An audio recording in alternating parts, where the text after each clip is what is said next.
So what you would do is actually crack a whole egg, give it a little shake, and then back in the colonial age, they would actually heat up like a big bulbous rod. They would insert that rod into the drink and heat it up. Oh, my God. And I always found that kind of odd. I'm heated up in a similar manner. Yeah.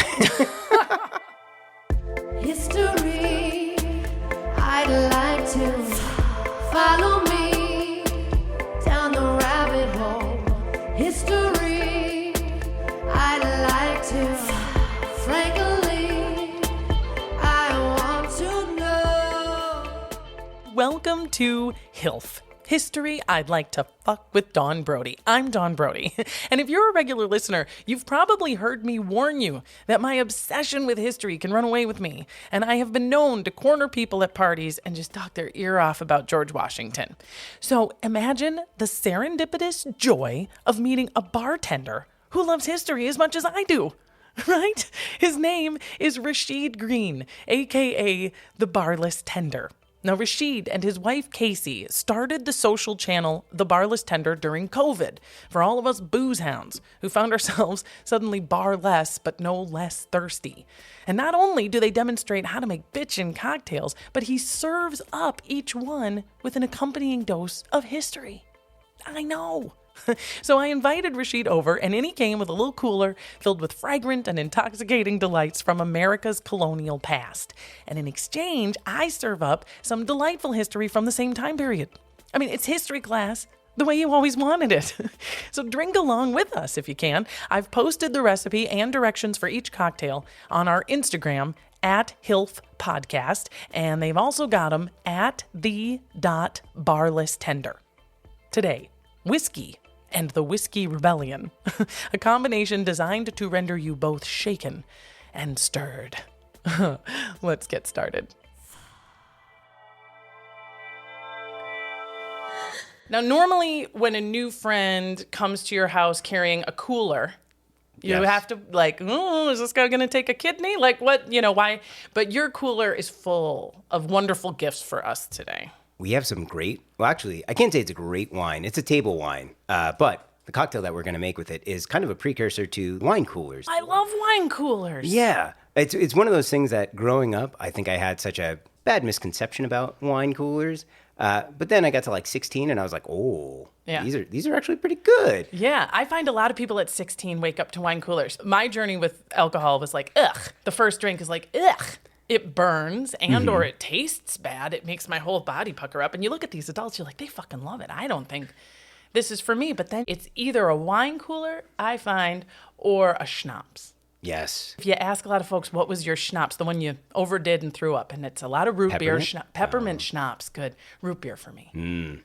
I've recently been delving into this book called Drink. The very first chapter talks about the effects of alcohol on your body and how we are all programmed to think it's toxic and poison, which it is, and yet we find these ways to make it palatable and actually start consuming it. So, for example, if you give like a 3-year-old a little sip of wine, the face is just... Yeah. And that's because that's your body's natural reaction. But your brain starts picking up on all of the receptors because you basically start making these neurotransmitters that are like, ooh, I'm starting to relax. And so the second time you sip it, you're like, oh, I can forgive this terrible flavor because my brain's already feeling good. Yeah. And it's just kind of interesting how the brain just kind of subconsciously takes hold and it's like, now you're like, oh, well, I can drink tequila straight. Straight. It is good for me. Exactly. My body wants this. This is what I need. And this is so your arena. So Rashid and his wife, Kasey. Yes. Are you both bartenders or just you? Kasey is amazing. She has been a bartender. She's been a sommelier. And now she's just an overall amazing creative person that, sometimes she helps with cocktails. Sometimes it's just graphic design or figuring out how to edit things. I'm in awe of her at all moments of my life. Well, she is so cool. I mean, we've only sent a few emails, and I can tell, Kasey and I have, a similar jam. She seems so great. And what you found yourself, so many of us did, during the long haul, the lockdown, the worst part of COVID, is no bars. Yes. And so, simultaneously, as bartenders and lovers and connoisseurs of all alcohol, you were in the same bind a lot of us found ourselves in, right? Yeah. We started off making cocktails for our neighbors, really, essentially, because we were all kind of hanging out. We formed our own little pod. We had in our neighborhood two other families that had children that were around the age of our oldest son. And how old are your kids? My oldest just turned 3 on St. Patty's Day. Oh. And our youngest is 6.5 months. Oh, congratulations. Thank you. They are fantastic. Whole mess to deal with. But I always wonder how people have more than two, because I'm like, once you get past man coverage and you're trying to like play zone where you're like, okay, I see you over there, but I can't come get you because this little one needs my attention more and he's going to roll off the couch if I leave. Yeah. Yeah, I don't know how you do it. Boggles my I'm mind. the youngest of 3. Oh, man. So I do kind of know because I fell off a lot of couches. Or you watch your parents be like, you're going to fall. I can only hold one of you. And I'm watching you fall off the couch. So like I witnessed it like firsthand. But yeah, now as a mom, I just got the one. She's 3.5. And it's the same. I'm like, I'm in the bedroom and the husband's out here. And you hear her and you think, well, she's closer to him. Yeah. So that's his problem. Even if she's screaming and crying and yelling for me, I'm like, you're way closer to that problem. But yeah, you got a baby and oh man. Yeah, the baby's teething right now, so he's been waking up in the middle of the night. And just it's been a little rough and touch and go for the last So the drinks become both friend and employment. Exactly. Like It is fantastic for bed, especially on my end because it helps me sleep a little bit easier through the night. While my wife, unfortunately, is still breastfeeding and waking up at 4 times a night to quell our wonderful little Zion. In addition to having kids, you live in my neighborhood, you like to drink, you got a dope wife, and you like history, Rashid. Yes. I mean, I was already on board. And then I'm watching your Instagram, and not only are you making these beautiful cocktails, and you demonstrate with the quantities, a demonstration of the way to do it so that people at home can make this fairly easily, but you're giving us a dose of history, girl, my favorite. And you talk about, I think my favorite one that I saw recently was right around President's Day. You made, I think it was called a flip. Yes. And it was in honor of the 6 enslaved men who worked in George Washington's whiskey distillery. Exactly. And you should see my toes curled up. I was like, ooh, this makes a girl in my toes with this drink and this history. So I'm so glad that you are here. I'm excited that got you excited because in my mind, I've watched a lot of YouTube videos where people are like, hey, look at me. I'm a cool bartender and I can make drinks. And I'm like, that's cool. But being flashy isn't something that you necessarily need at home. So I figured give you something to, kind of delve into while you're watching the drink be made and maybe go back and go, oh, wait, maybe I should listen to that again. Yeah. And I mean, it's so interesting. George Washington really got me thinking on how alcohol just kind of played such a major role in America.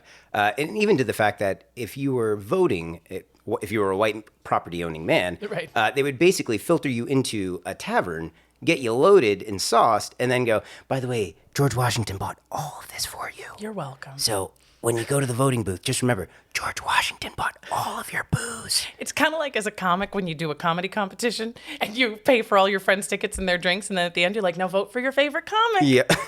Go ahead. Whoever you thought was funniest, you vote for them. Yeah. Did you study history? Were you a history student? I was a history student at Santa Monica Junior College. Hey-o. Yeah. I never received my AA in it or anything like that. But do they have a mascot? What's the mascot? A Corsair, actually, which I learned, Pirates of the Mediterranean. See, because you listen to HILF. I do. Gosh darn it, I love that. It is amazing to make these connections. It is. And go, oh, shit. So your mascot was a pirate of the Mediterranean? Yes. So specific. I know. That's so great. Do you still have, like, I know they didn't give you the degree, but did you get a T-shirt, something? I have a notebook at home. At Santa Monica College, it's one of those 3-ring binder notebooks with Santa Monica College proudly emblazoned on it. Nice. It's probably shoved away somewhere deep and dark in the closet, but it's somewhere it's got my notes on like how the Berbers moved through North Africa or something like that. Yes. But was that your focus of study, or did you just sort of discover it as you were taking other courses there? It was my focus of study. I've always had a love for history. And I think it just kind of, my mom's family is Greek. They're from Sparta. So from that, I was just always really into Greek mythology.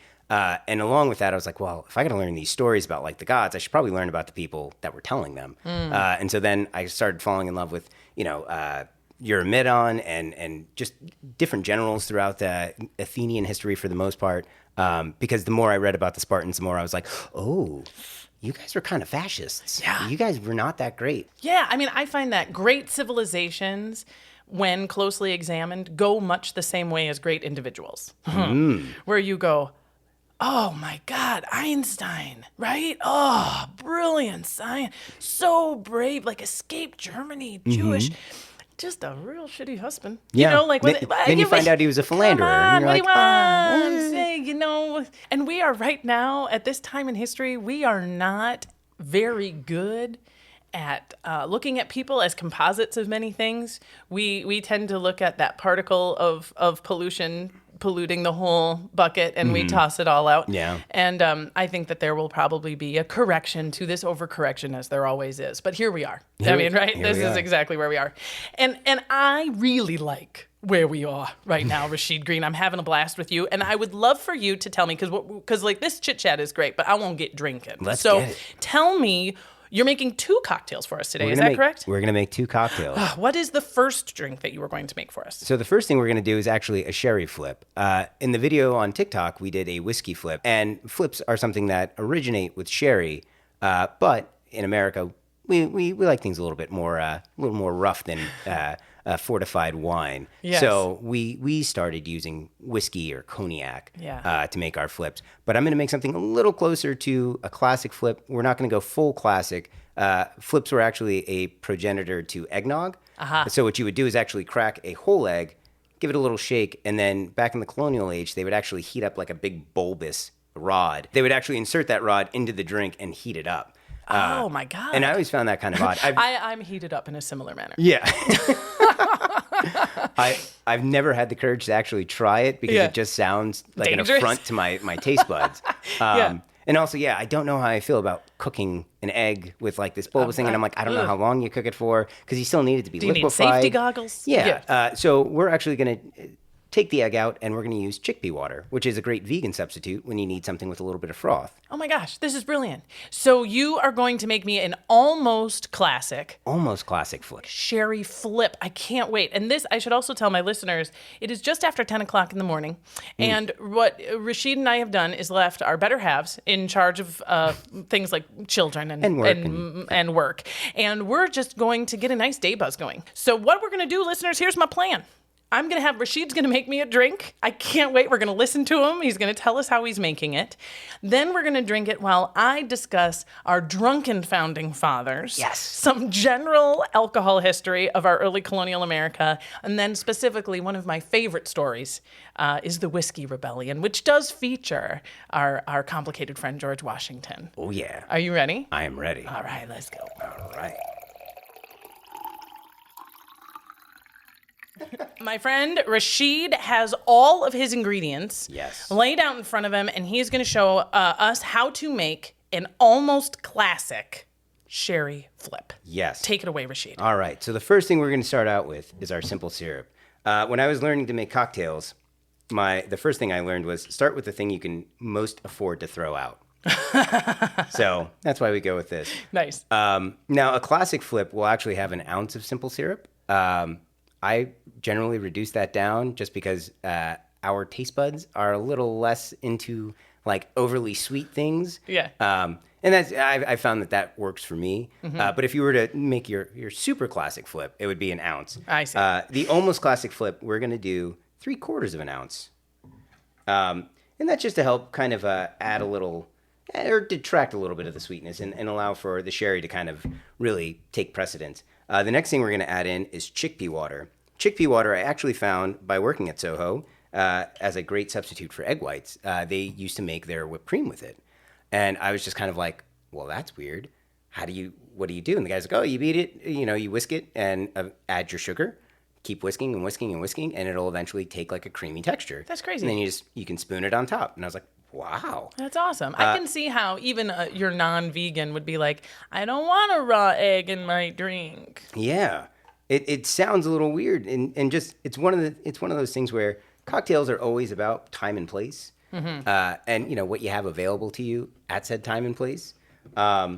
So they had eggs; they needed to use said eggs, and you need to figure out a way to temper your sherry because most of the time back then it's kind of like drinking gasoline.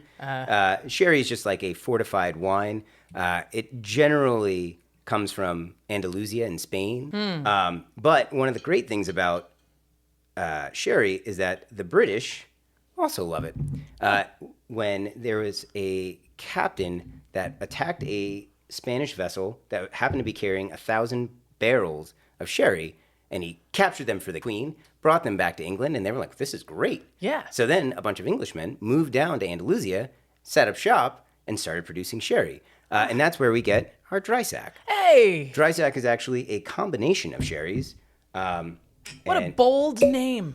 Yeah, dry You sack. know you got to have a good product. If you're going to call it dry sack and put dry sack right there on the label. Good for you. And the fun thing about it, comes in a burlap sack. So Very dry. Yeah.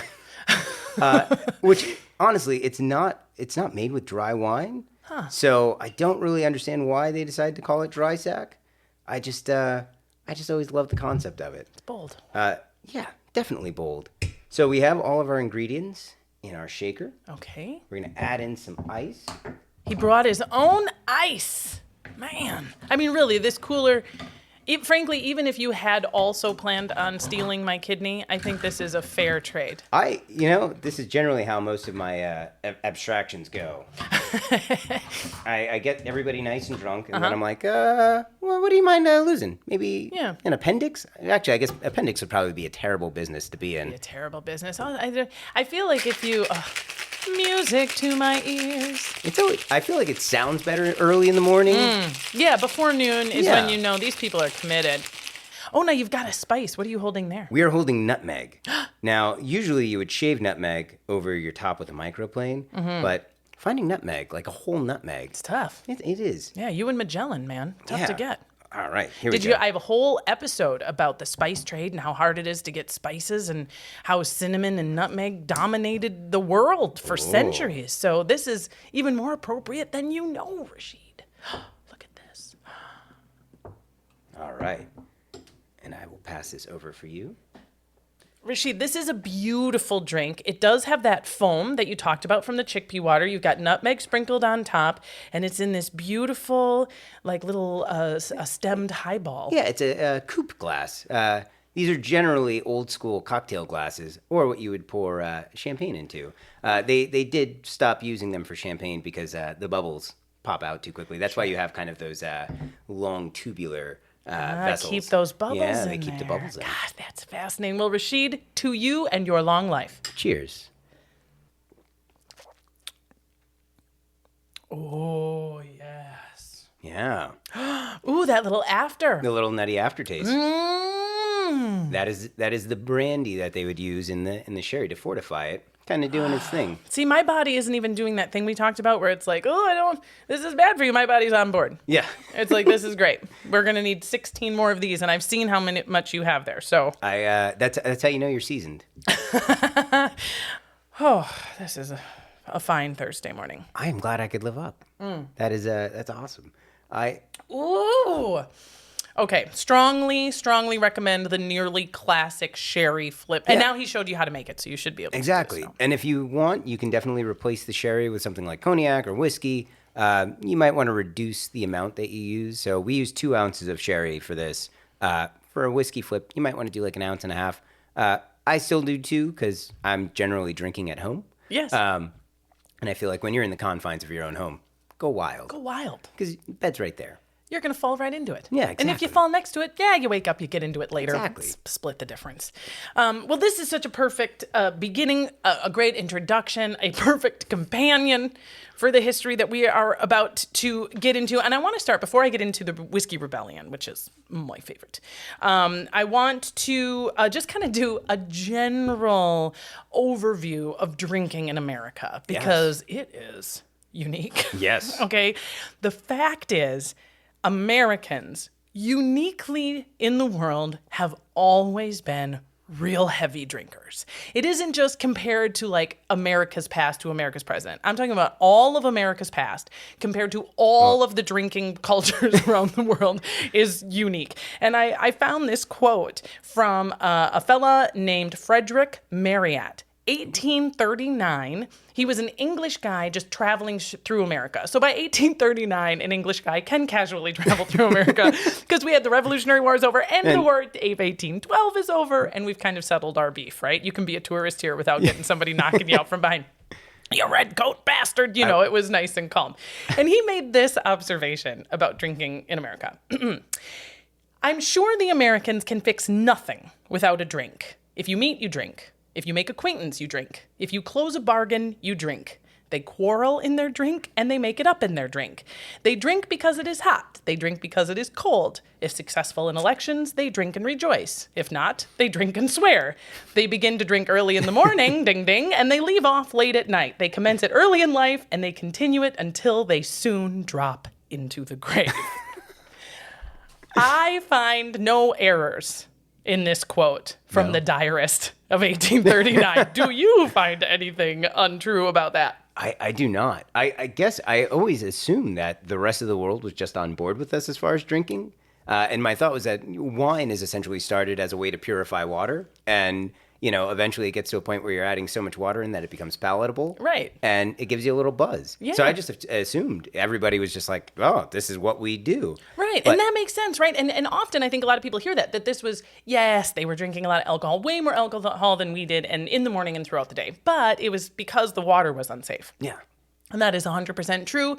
Water was dangerous, man. You just can't drink the water. And it was rare to find clear drinking water, especially if you're in these remote areas or you're traveling. Yeah. You know what I mean? You're on this boat for 3 months. What water you brought is nasty. So if you need liquid and it's fermented, that's the only way to know that it's not going to kill you. At least not as quickly as it would kill you if it was dirty water. But just that alone just doesn't quite explain why Americans were drinking so much more alcohol than anyone else, because the water, you know what I mean? That's the situation with water. Oh, yeah. And yet we just seem to tick that up just a little bit. And it was always the case in 1630, right? Over 100 years before the Revolutionary War and any of the stuff that we've talked about, a Puritan ship coming across had 10,000 gallons of wine, 3 times as much beer as they had water. Did they need some safe liquid to drink? Yeah, but does that explain all that? No, it doesn't explain. 1763, in the then colonies of the United States, they had 159 commercial distilleries in New England alone. And by 1820, whiskey was cheaper than tea. Oh, wow. So there's another quote I found. Americans drink from the crack of dawn till the crack of dawn. and it was true. At every single day in the military barracks in the colonial America, a bell would ring at 11 a.m. and at 4 p.m. It was called grog time, and you were required to take a drink. Yep. Which I think is an excellent. Thinking of how drinking is so ingrained in culture, Ken Burns' Prohibition documentary, where he does point out that the drinking throughout America was so ravishing. Yeah, no, that's exactly right. In fact, I have an upcoming episode entirely devoted to Prohibition. And it's exactly based in this stuff we're talking about right now, Rashid, which is this obviously can't last. You people can't drink this much, this long. And it was a different kind of alcohol. You made this beautiful, tasteful, small. I mean, this is a difference between park in your mouth under a whiskey keg and letting it pour down your throat until you go blind drunk, which is another way to do it. And arguably not the healthiest way. Yeah. And this is where some of the things that they instilled at this time period we're talking about ran off the rails. And soldiers, for example, in 1782, by order of George Washington, listen to this, 4 ounces of whiskey in their daily rations. That's 4 ounces a day per soldier. Bless them. It's really interesting how we have all of these, basically, I guess, ways to not have to have water, but still have liquid. Yeah. People just don't like drinking water. I mean, they used to say, it was poison, it would kill you, which was true. But I think today we got perfectly good purified water that we still are like, I got to put Gatorade in it and the sugary Kool-Aid. I don't know why humans are so it's boring. We don't want it. So we figured out a way to loosen up. Listen to this statistic, Rashid. By about 1820, okay, each person consumed approximately 1.7 bottles of 80 proof liquor per person per week. Oh, wow. And I drank a lot during COVID. I mean, the guardrails were off, right? And I don't think I drank 1.7 bottles of 80 proof liquor a week. I tried. I can't say there wasn't a single week in there where I didn't accomplish that, but that's even taking into account knowing that a lot of those people abstain and don't drink at all. Still taking the per capita count, they estimated it at being 1.7 bottles of 80 proof liquor per person per week. Holy shit. I can't imagine. And also, I do wonder how big their bottles were. Were they measuring them out in milliliters like we do now? Were they, gallons? Like One of those like novelty store bottles. Yeah, it's like comes with a 3 story. Yeah, it's like a 3-gallon. One bottle for me. Well, yep, I'll take 2 of those, please, because next week I will be back for a third, so that way I can round it all up. Averages out to 1.7. Yeah, that is amazing. It's amazing, and they said it was the first draft of an infant and the last thought of a dying man. And like I said, and as you pointed out, dude, we cannot drink this much. And it leads to horrible results for individuals. Of course, their bodies are ruined, their lives are ended, they become violent, they become angry. Fights break out, just like in drug wars between competing distilleries. And we do ultimately get to prohibition, which, as I said, for another podcast down the line. But I did learn a lot. As I was researching, even just this beginning part of, like, drinking culture in America, I used to think these, like, prohibition bitches needed to, like, get a job. You know what I mean? Like, loosen up your corset, Betty, and, like, don't, like, pump the brake. Also because prohibition was such a terrible idea legislatively. Yes. Proved to be such an awful idea. I just look back and be like, these sluts didn't know what was going on. Then I start reading more about the problem, and I was like, someone needed to. Someone needed to throw a wrench into this fan, though. Like, somebody needed to tamp down a little bit. Yeah. When your police chief is, like, drunk at, 12 p.m., and he's kind of supposed to be responsible for making sure that crimes are solved. Yeah. And also, like, I as a woman have no rights to vote or run my own money, and my husband just taking money and spending it on drink and then coming home and beating the shit out of me. Like, I have to be able to, and you start to become a little bit more nuanced in the history.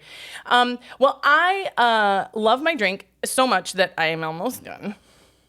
And so what I would love to do, if you will acquiesce, Rashid, is to take one more short break, have you make me yet another drink. Yes. And then we're going to get into one of my favorite history stories of all time.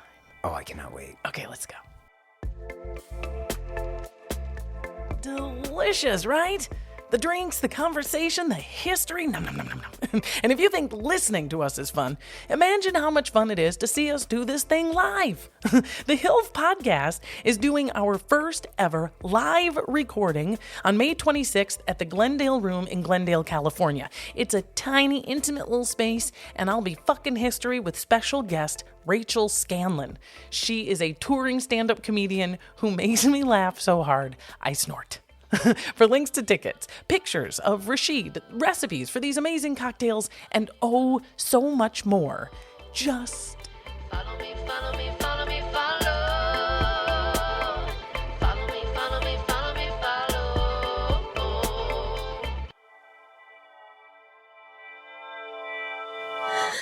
follow. Okay, so I'm looking at my new best friend, Rashid, who has in front of him several beautiful bottles, and I'm seeing fresh fruit. Am I seeing mint? Yes, we have some mint. We have some lemon wheels, rather. Oh my goodness! So tell me what this is. This is cocktail number 2. What is this one? This is cocktail number 2. It is a punch, Claret's punch. So punches are essentially the progenitor to cocktails. They come from England, and one of my favorite quotes, which I learned from a Dale DeGroff book, was Mozart would not get on stage if he was not served his punch.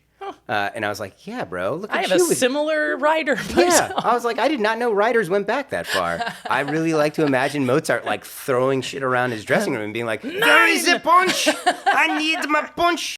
And so Claret's punch is just essentially it's lemonade, but with wine instead of water. And I think that it is a fun cocktail to make at home, because a lot of the times I think people are a little put off by cocktailing because they think it's going to be too difficult. And I'm like, hey, man, if you can make lemonade, you can do this. Yeah. And you can charge a lot more at your stand outside. Yes, exactly. Oh, my God. I would like to see you and Kasey the next time I'm driving around the neighborhood with your kids out there because, she was shilling for you. And but they're like, why is this lemonade $12 a glass? And you'll be like, oh, girl. Oh, yeah. Just don't tell anybody, down low. And so a Claret's punch, they come from the 18th century. I don't have a specific year on them, but they were basically just made as something that you could keep in your tavern for a good while. Now, I honestly probably wouldn't recommend keeping it as long as they did back then. They would generally keep it for as long as it lasted. Having wine out at room temperature that long and open to the wonderful yeasts in the air, probably not a great idea. But if you Very want to, vinegary. yes, I would imagine that by the end. But judging by all the stats we got on how often people would drink, I imagine it probably was drank before it went bad. Now, so we added 4 ounces of our red wine, our table wine, 1 ounce or half an ounce of our lemonade, and get that ice in here. Bring my Those are water and quality ice cubes. jars. I can see these are quality cubes. All right, so we're going to give this guy a good shake. Now, these actually end up becoming the base for like a wine cooler. Later on in, I want to say, like actually, I don't know when wine coolers developed. But I don't either. But you know, one of the things that is very popular where I'm from in Wisconsin, in Door County, which is if you're looking at the state of Wisconsin, it's the thumb. Okay. The peninsula that goes out into the Great Lakes. Do all northern Midwestern states, do they all revolve around the hand? Isn't that funny? We do, a lot of us do. Wisconsinites, we hold up our hand to show you the state and where we live on their state. Michigan is also kind of mitteny. But then you've got that top part. so it's kind of hard to find. But yeah, they're not all shaped like hands, but I always feel like Michigan and Wisconsin are in sort of a perpetual high five. But that Door County, they have great vineyards and fruit trees, and they have excellent wine coolers. And I went there on a trip with my family when I was like 9 or 10, and my parents are animals, so they let us drink wine coolers. And that was the first time that I was like, oh, drinking. Yeah. Drinking. I find that a lot of times people don't always have like a time and or not time Certainly. and place, but a sense of like a good reason for drinking. I find that when I instill moderation in myself, it is often for the reverence of drinking. It is like, if I want to drink every week for the rest of my life, I can't drink every day This is very for the true. rest of my life. We added our ice cubes, and I'm just throwing some raspberries on here as a little bit of a garnish. There are no raspberry flavor. Well, slight berry flavors in the drink, not raspberry specifically. Oh, it looks so But beautiful. we just want to make it look nice. Oh, friends, I am looking at this beautiful glass, tall, like highball glass, with this ruby red wine cocktail, 2 perfect raspberries sitting on top of a flawless ice cube, and a gorgeous little circle of yellow lemon. And I'm watching Rashid. He's tapping out the mint. Now we do that just to kind of break the oil barriers for the mint, and we're gonna Look at how beautiful they are. I will hand this over for you. Wonderful. This is also kind of like a little bit of a bootleg sangria in a way. Oh, sure. So with sangria, you are generally adding in a little bit more fruit flavor and actually allowing the wine to ferment with the apples or pears or whatever it is that you decide to add in. This is a little bit more of like a quick fire. But I mean, essentially, we're drinking a sangria with a little bit of simple syrup added to it. Oh my God, it's so beautiful. And it looks like a salad, which is what I will tell myself I had. Cheers. Exactly. Cheers.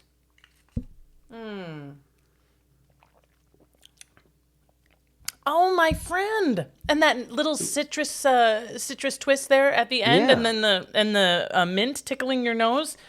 I Hot damn. I am a big fan of large amounts of botanicals. Yeah, even if it's just as a garnish, because tasting and smelling are so interlinked. Yeah. That honestly, when you get that little extra mint vibe, even though it's not present in the flavor of the cocktail, it really does kind of help to just kind of like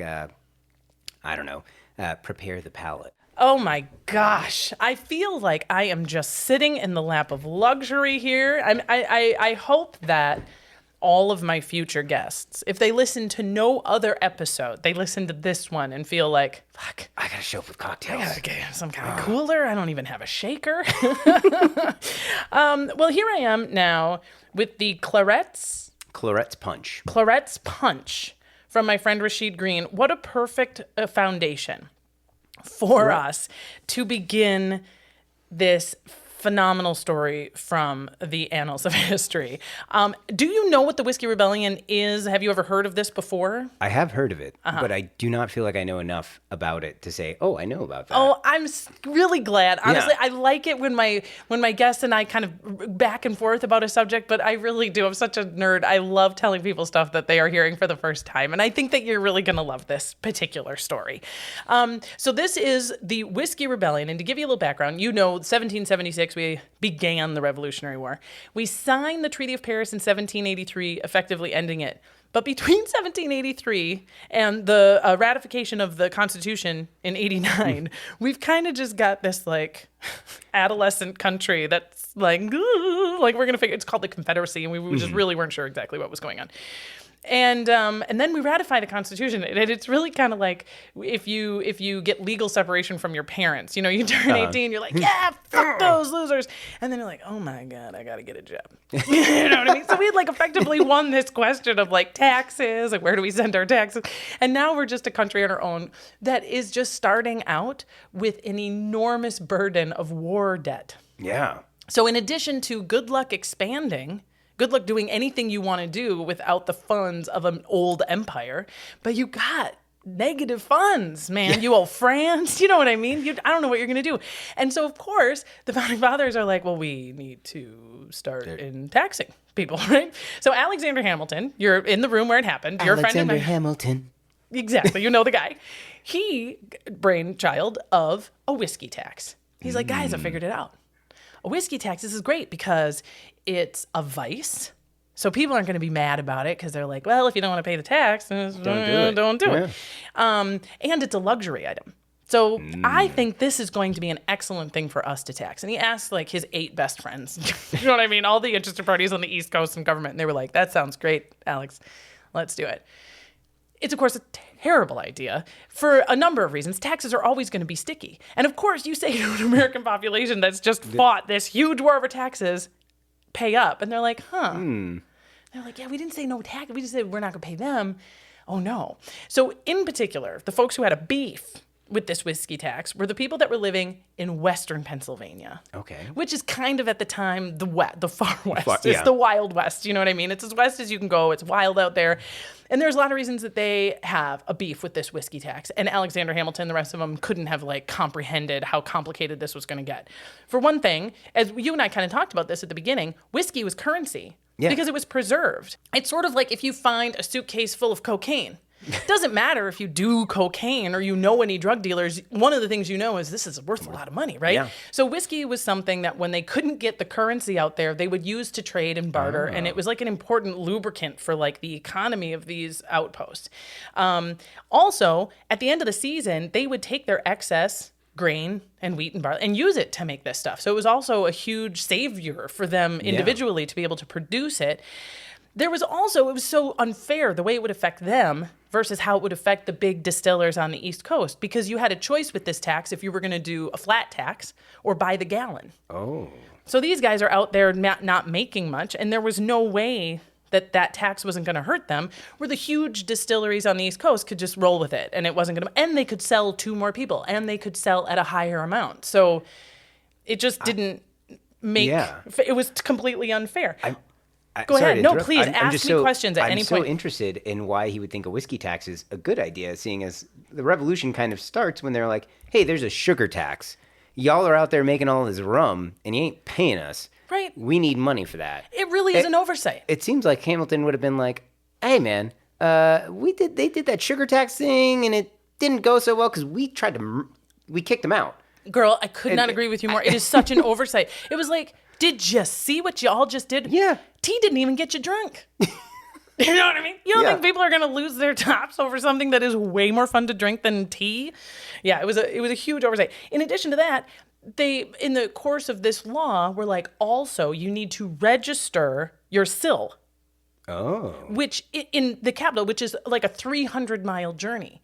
So even if you were cool with these taxes, even if you were like, yes, we're America now, and this is our duty, you're going to travel 300 miles to register fuck you guys. So they were over it. And another reason they were like, fuck your taxes, is because the federal government, which, hello, we're still tits deep in this fight. States' rights, federal government. But this was like, why should I be paying the federal government all this money when they are not coming out here helping us? Yeah. You know, they were getting into conflicts with Native people. The federal government was leasing land on the Mississippi and other federal lands to Spain and to France over them, the American settlers. So they were like, fuck the government. Yeah. Like, these taxes aren't coming back to us. 3 years go by, Rashid. And the central government can't help but notice they aren't getting any taxes from out there in Western Pennsylvania. It appears that after all of this contemplation, the people were just like, no, I feel like, Right? yeah. Right. So they go, well, no, yes. So they send out some tax collectors. Oh. You have to start paying. These 20 guys who hear that this tax collector's coming, they dress up like women, ambush him on the side of the road. Oh, wow. Steal his horse, beat the snot out of him, and then tar and feather him. Ooh. Yeah, right? And like tarring and feathering, man. Like when I first read about tarring and feathering, I was like, it's kind of silly. Like it looks silly in a picture. Oh, yeah. Like in a movie, you see like a guy that's like running through. She's like, oh. Yeah. But yeah. Like a hot sad tar little on big the- bird or something. Oh. But no, dude, they pour hot boiling tar on your skin. They pour the feathers on you because it itches. And when you start itching, you basically push these sharp ass feathers into your bubbling skin that now has to be, tarring and feathering is bad. That So sounds- they get wind of this and the government is like, oh, send another guy. Let's try again. Maybe they didn't know that we wanted him to get. Maybe they weren't clear. So they send this other guy. They kidnap him. They don't tar and feather him. They tie him to a tree for 5 hours. He doesn't have a great time. And at this point, we are clearly at an impasse. Civil service, man. Right, poor guy. We're at an impasse. We're like, we gotta go get those taxes. In addition to the fact that we can't let this go. You can't be this brand spanking new government that instills one rule and they don't follow it, and you go, okay, well, what do you guys think is fair, right? Yeah. So everyone's like, what do we do? What do we do? So we issue subpoenas. You guys gotta register your sills and you gotta start paying these taxes. And they send out a guy named Lennox, David Lennox. He's a U.S. Marshal. Oh. No tax collector. And he's out there now and he's issuing some writs and they're responding okay. And then they're like, you know what you need is you need a guide. You need a friendly local guide. Someone who knows the people and knows the terrain to be along with you so you're not just this stranger. And so he gets this guy, General Neville, who he thinks will be this great friendly local guide. Now, in the course of history, when it comes to a friendly local guide, there's a lot of ways that this can go. One, you get a friendly local guide to ease your way, and they are a friendly local guide eases your way. Hot damn, you nailed it. Sometimes they're not a friendly local guide. They hate your guts. It's a trick. They lure you in. They take advantage of you. Something tells me it's the latter. They don't ease your way. But there is yet a third scenario, Rashid, which is sometimes they are a friendly local guide to you, but the other locals fucking hate this guy. Yes, And they are not exactly the representative that you, stranger, wanted to be moving ahead of you. And in this instance, General Neville proves to be the third. Oh. Yes. He is very eager. He's like, I'll take you around. I'm a Revolutionary War veteran. I've lived here my whole life. And which seems rational. They fucking hate this guy. The rest of the people in town hate this fucking guy. Because above all, mostly what this thing ends up being, the Whiskey Rebellion, is a class war. Oh. Right? This guy, General Neville, he's got a huge estate. He's a very successful. He can afford this tax. And he is seen as something of a traitor, someone who doesn't share the stakes and the interests of the local population and is ushering in this monster that's about to devour them. Big Neville coming for the little man. Neville, He's just out nasty there, Neville. Nasty Neville. So Neville and Lennox, as they're going around, start to get a whiff of the fact that these guys don't. Lennox is like, I gotta go. And Neville goes home. 25, 40, 50 guys come to Neville's house in the middle of the night Oh boy. and say, we were thinking how much we'd like to meet this U.S. Marshal you had with you today.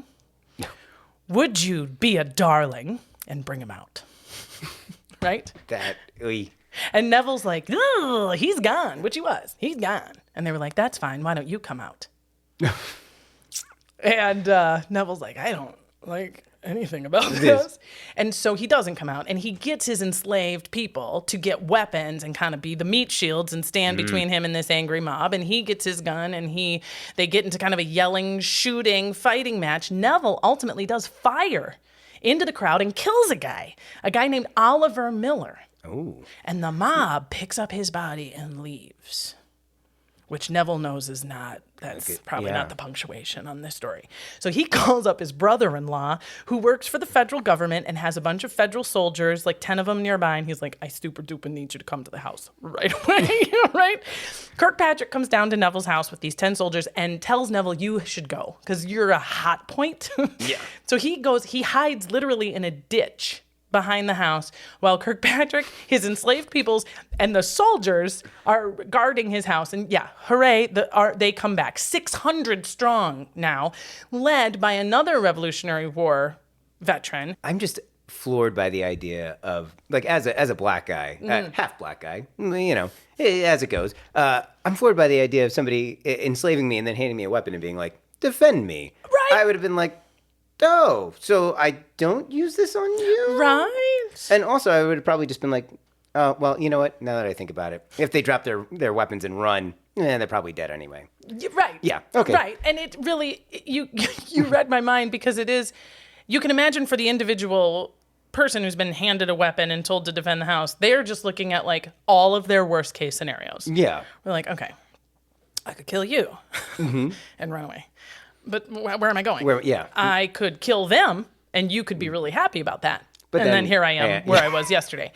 Or I could, there's not a lot of good options. But ultimately, self-defense is always going to be a big motivation. And let's be fair, for the mob that is coming to destroy Neville and his property, they included his slaves as the property that they would delight in destroying. Yeah. Right? Yeah. It would be burn down his house, kill his livestock, I mean, it would be a financial harm to the guy and therefore something worth doing. So Kirkpatrick is now in the house guarding it. This 600-person mob comes, led by the revolutionary guy McFarlane. McFarlane is like, come on, man, you got to come out of here. They get into this back and forth. Ultimately, Kirkpatrick shoots and kills McFarlane. And then shortly after that, Kirkpatrick's like, I don't even fucking live here. Do you know what I mean?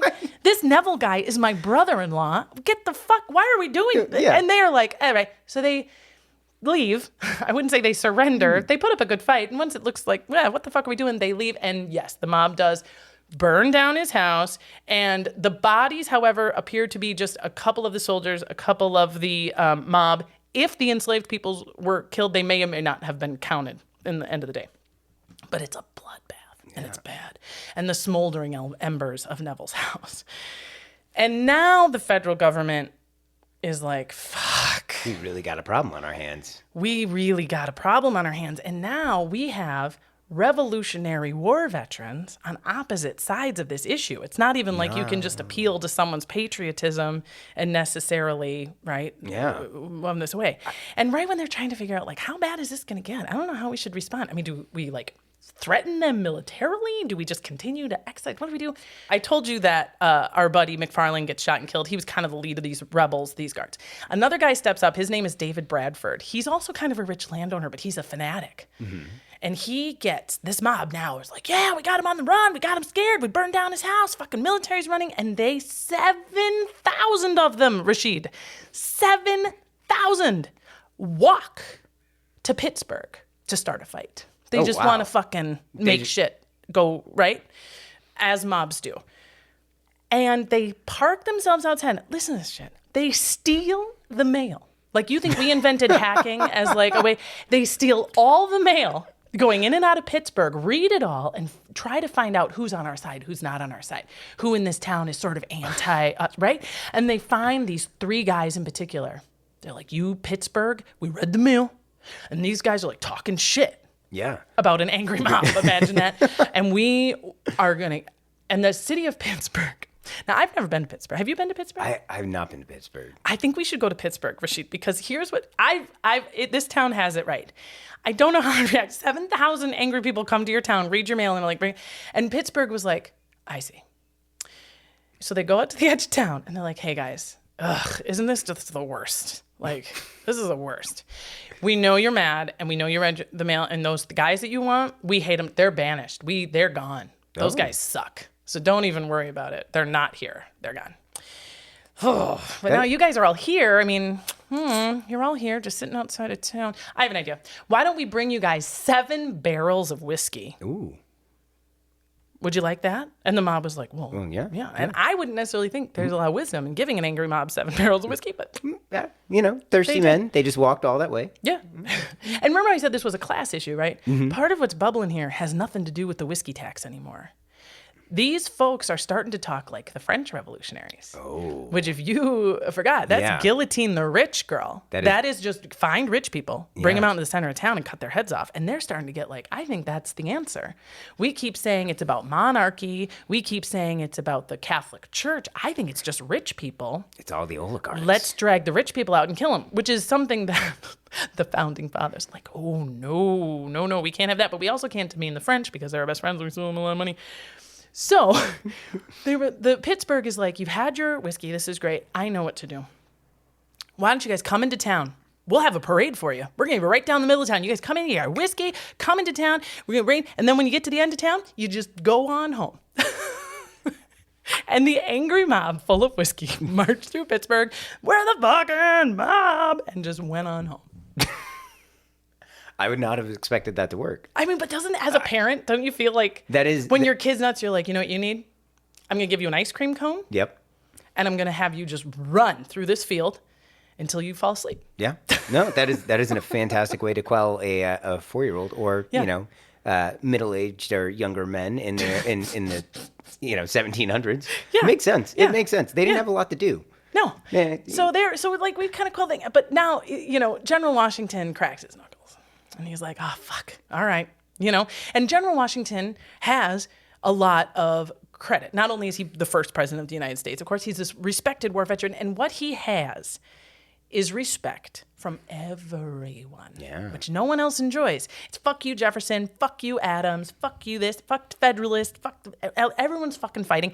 And that's one of the reasons why we needed George Washington, because we all liked him, and he seemed to be this calming influence, And he knew his unique place at the time. It was why he was so reluctant to come back into the second term.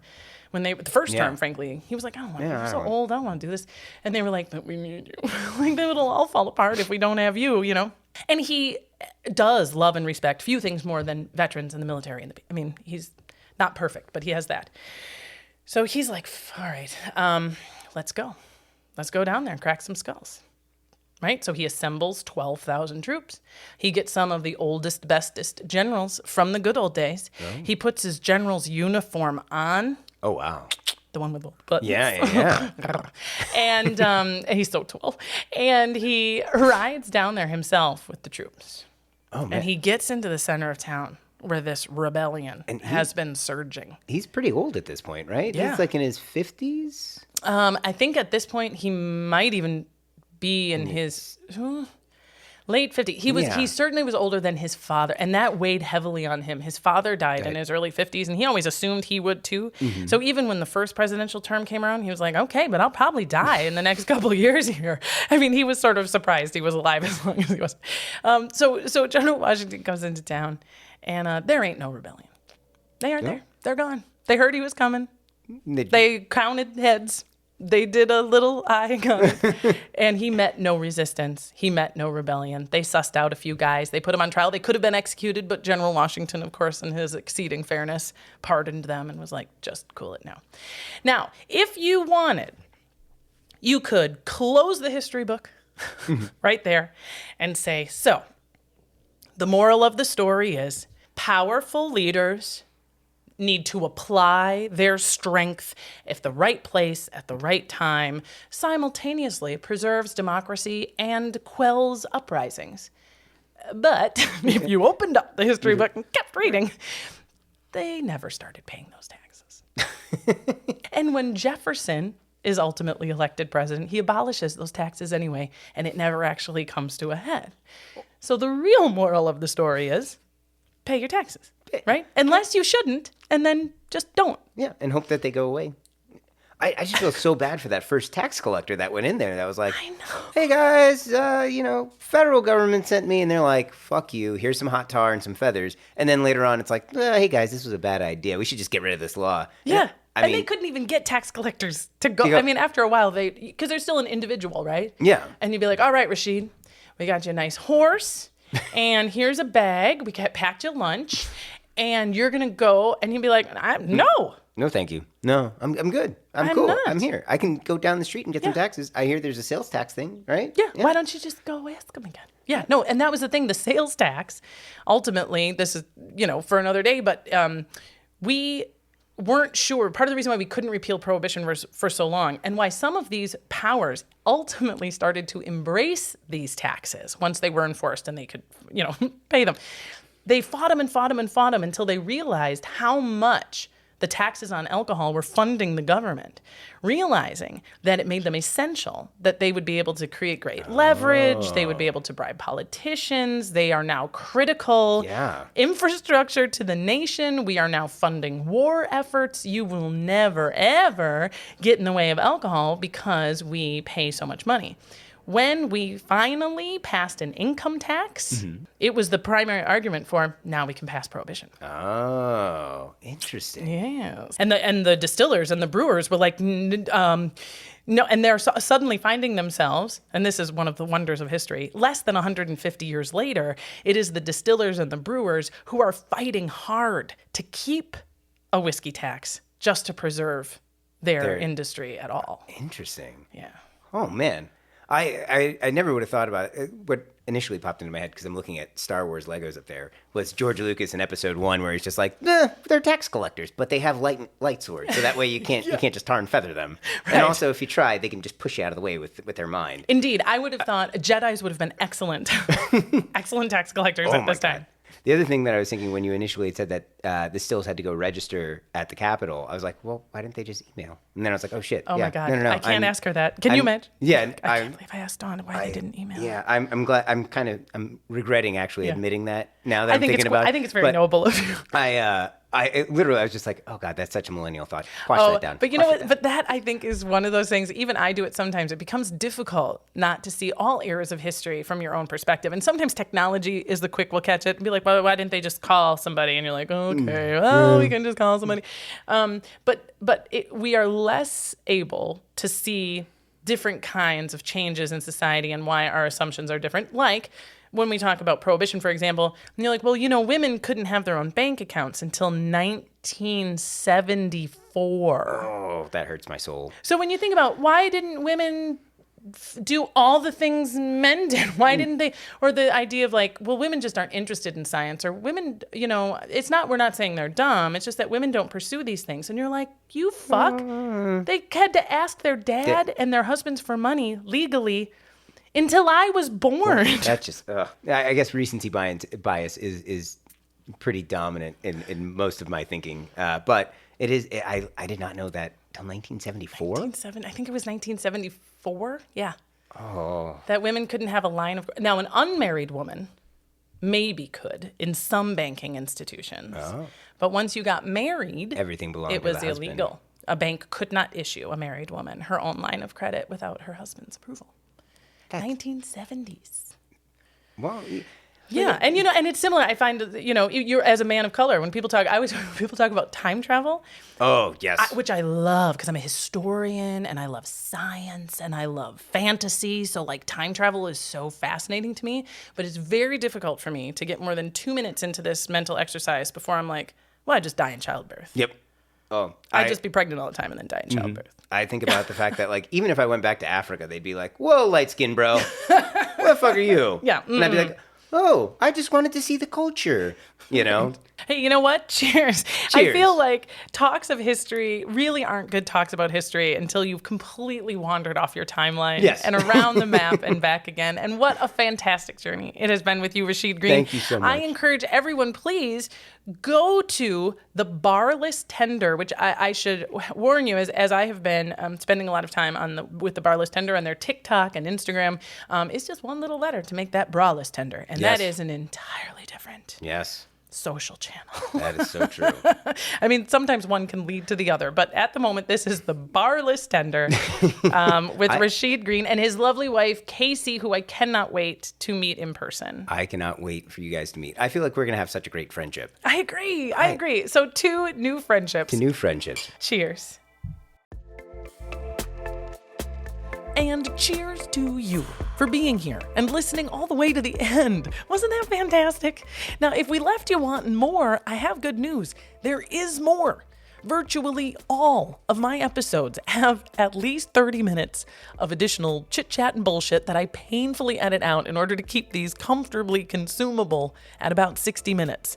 There are gems in there, though, friends. I'm not gonna lie. Tangents on time travel, questions about legends, personal stories, and now here I am at my 13th episode, finding I have a very cool cutting room floor that is demanding to be shared. And so it shall be. So look for the HILF Orgy, an episode dedicated to deleted moments from each episode, coming out in the near future. But not quite yet. In the next episode, we will continue this conversation about the history of drinking with Prohibition, the 13-year span of time in America when alcohol was constitutionally banned and sexy deviant youth culture was born. Capital F on this one, friends. My guest is Bo Hufford, a visual artist and the co-host of the wildly successful podcast Campfire Shit Show. I know, so vulgar, so fun. I'll see you there. Hey friends, this is Aaron Odom from Trident Theater in Sheridan, Wyoming. If you like the HILF podcast as much as I do, you'd probably like my show as well. I run a show called Euripides Eumenides, a theater history podcast. Yes, I know, those are ridiculous words to spell. I'll help you out later. Now for each episode, I invite a guest from the global theater community to discuss crazy stories from theater history, and my guest has no idea what we'll be discussing before we record. But we've covered a huge range of topics so far, from just how obsessed the ancient Greeks were with that certain part of the male anatomy, why vampire musicals have never worked on Broadway, and the lengths to which people have gone to ban some of the most popular plays ever written. Plus, many of my guests have come back to record shorter episodes, which I call theater horror stories. These are moments when, in live theater, things really start to go off the rails, but those involved put the old adage to the test: the show must go on. Euripides Eumenides, a theater history podcast. Both of those words start with the letters EU. You should be able to find it after that. You can find them wherever you get your podcasts.